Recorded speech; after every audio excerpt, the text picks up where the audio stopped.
Hola, en este tutorial mostraré la forma en que se resuelve el ejemplo 2 del libro de base de datos respecto a la biblioteca del saber.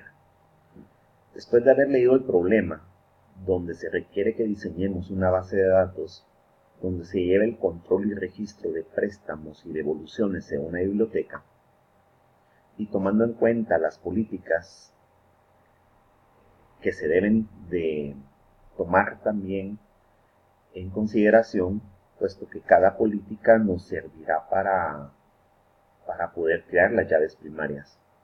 Una es que cada libro tiene un código único que lo identifica sin importar si hay varios ejemplares del mismo libro. Por ejemplo, si tengo 10 ejemplares de un mismo libro, cada uno de ellos tendrá un código diferente.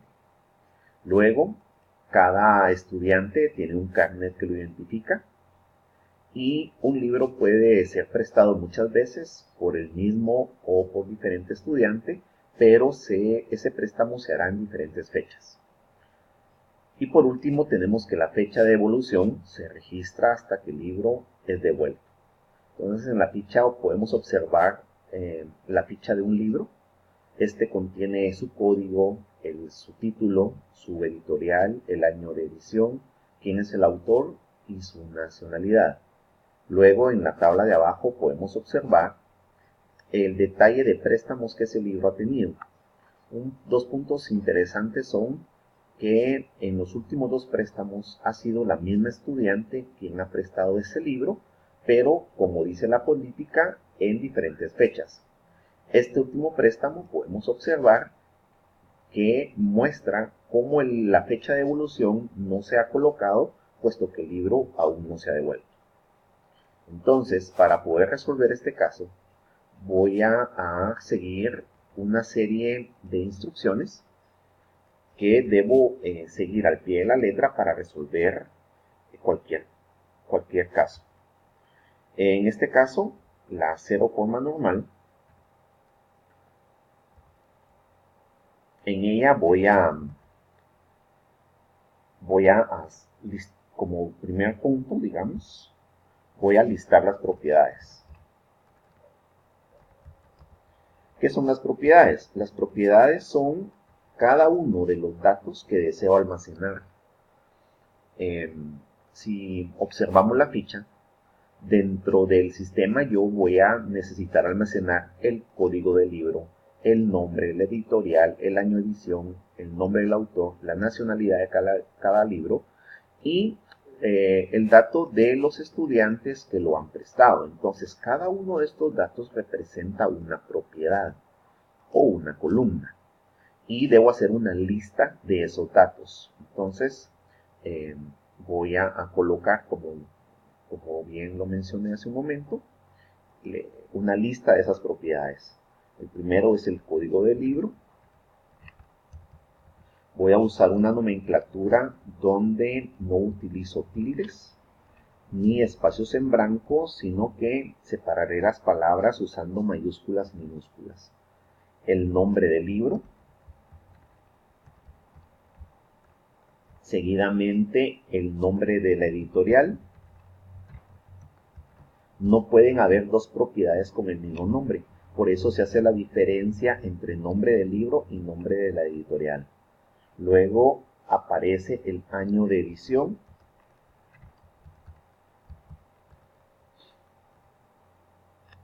Después el nombre del autor y la nacionalidad.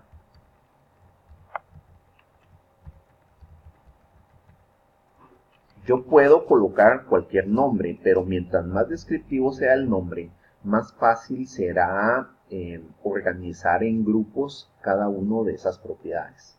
Luego aparece el carnet del estudiante,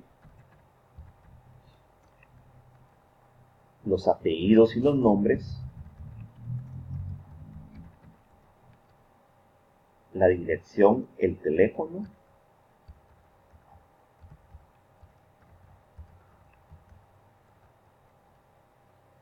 la fecha del préstamo y la fecha de la devolución.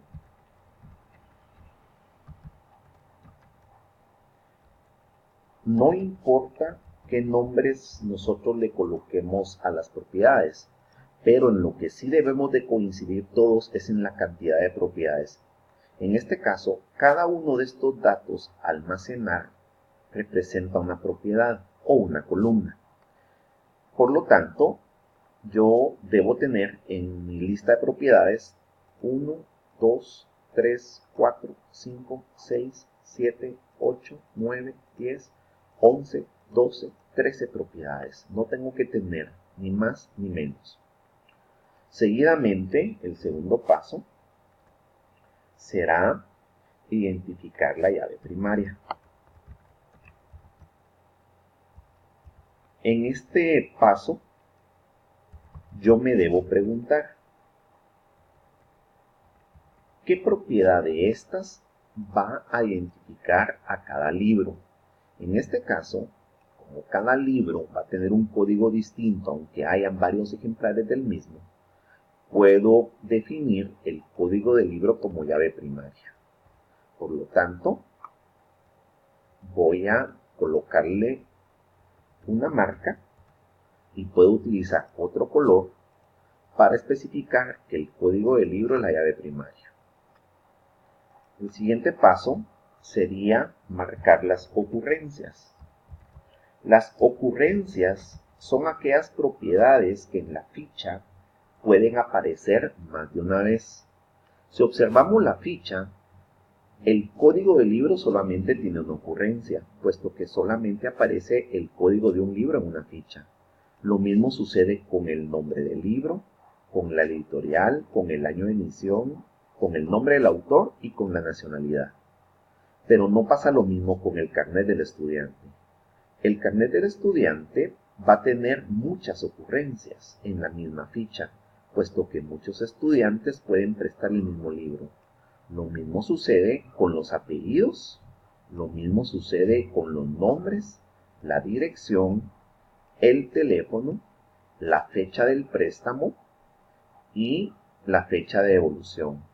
Cada uno de estos registros es una ocurrencia diferente, mientras que con los datos que están arriba solamente pasará una ocurrencia. Entonces, a partir de carnet, yo puedo indicar que voy a tener varias ocurrencias, desde carnet hasta fecha de devolución. Los voy a marcar del lado derecho y con esto habré cumplido con el paso número 3. Luego, el paso número 4 consiste en identificar la entidad. ¿Qué es una entidad? Es una tabla, es un grupo, es mi primer grupo de propiedades. Por lo tanto, yo debo de observar en torno a qué gira el problema. Si observamos la ficha, la llave primaria es código libro. Eso significa que el problema gira en torno al libro y no en torno a la ficha. Si girara el problema en torno a la ficha, la llave primaria sería código, número de boleta o número de ficha de préstamo, por ejemplo. Pero no es así. Si observamos la ficha, la ficha en ningún momento tiene una propiedad que se llame número de ficha o número de boleta. Cada ficha le identifica el código del libro. Por lo tanto, yo puedo establecer que mi propiedad y que el problema gira en torno al libro. Por lo tanto, mi primera entidad, mi primer grupo o mi primer tabla se llamará libro. Y con esto habré cumplido con el paso número 4. Por último, y no menos importante, voy a identificar el paso. Esto significa que debo decir que estoy trabajando la forma normal 0 o estado inicial, como menciona el libro que se llama este primer paso. Entonces, en la parte superior voy a colocar el identificador del paso que estoy realizando en este momento.